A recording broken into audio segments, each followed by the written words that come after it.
Now we want to register our user, so I'll make a fake request right now. I'll send the request how I want it. So to register a user, we want to send the first name is A, last name is A, or I will put it like this: John Doe. Email is john@doe.com,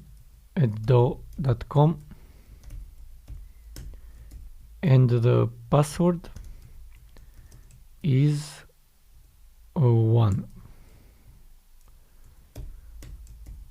I will also send the password confirm.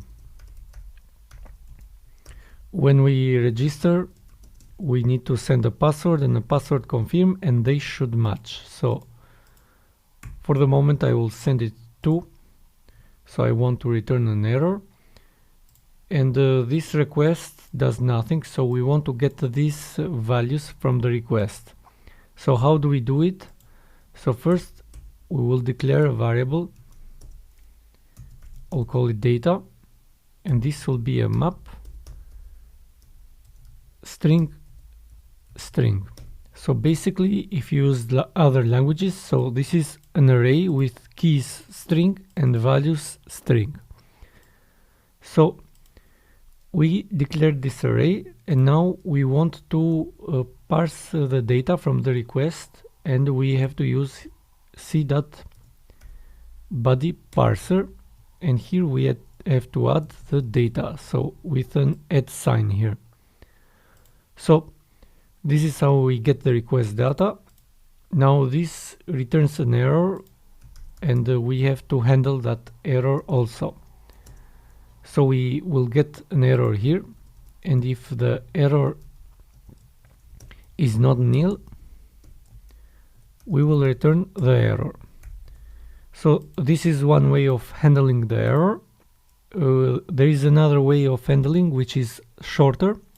So I will add the if condition here, and I will add the semicolon here, and if the error is not nil here, we will return the error. So this way is shorter to handle errors. Now for our user, to set the data for our user, we have to call it like this. So data first name.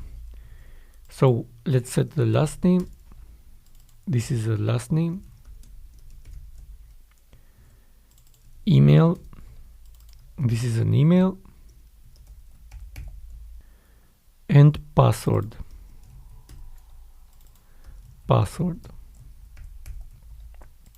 In the end, we will return the user. So let's see what do we return here. Let's send the request, and as we can see, everything that we set is returned here, but we haven't handled the password confirm case. So let's do that now. We have to add here an if condition. So my IDE automatically closes this, so don't worry, the code is still here. So if data password is different than data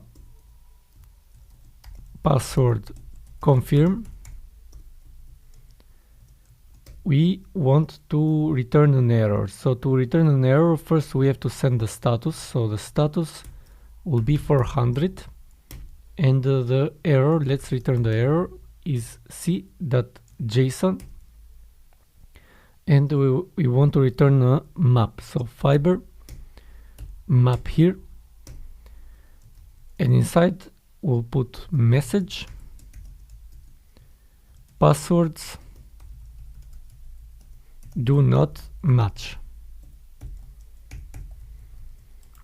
So if we return here, we don't go down here, so this is correct. Let's send the request, and we get passwords do not match, and also the status is 400. If we put the right password here, we get the right response. Also, we don't want to put the password as it is in our user because we have to hash it. So to send this user to the database and also to hash the password, let's do it in the next tutorial.